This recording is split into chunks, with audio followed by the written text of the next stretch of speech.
বন্ধুরা আবার একটা নতুন রেসিপি নিয়ে তোমাদের মাঝে চলে এলাম। এই দেখো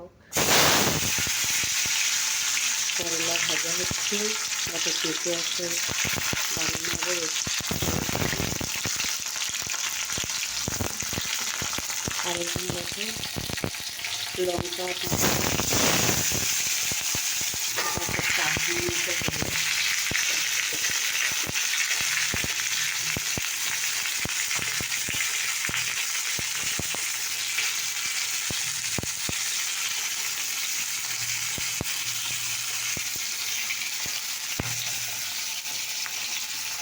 তো দেখো বন্ধুরা, আমি নাড়া হয়ে গেলে জল ঢেলে চিনি দিয়ে দিলাম। তোমাদের সামনে চিনিটা দেওয়া দেখাতে পারি না, বা জলটা ঢালা দেখাতে পারিনি, তার জন্য দুঃখিত। তো দেখো আমি দিয়ে দিয়েছি। আর এদিকে দেখো এখনো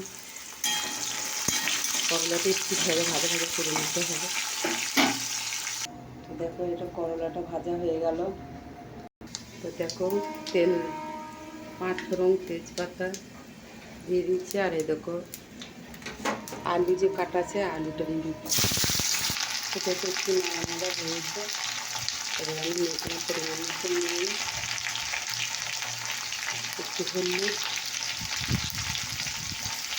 জিরে গুঁড়ো, সামান্য একটা লঙ্কা গুঁড়ো বা জল দিয়ে দেবো।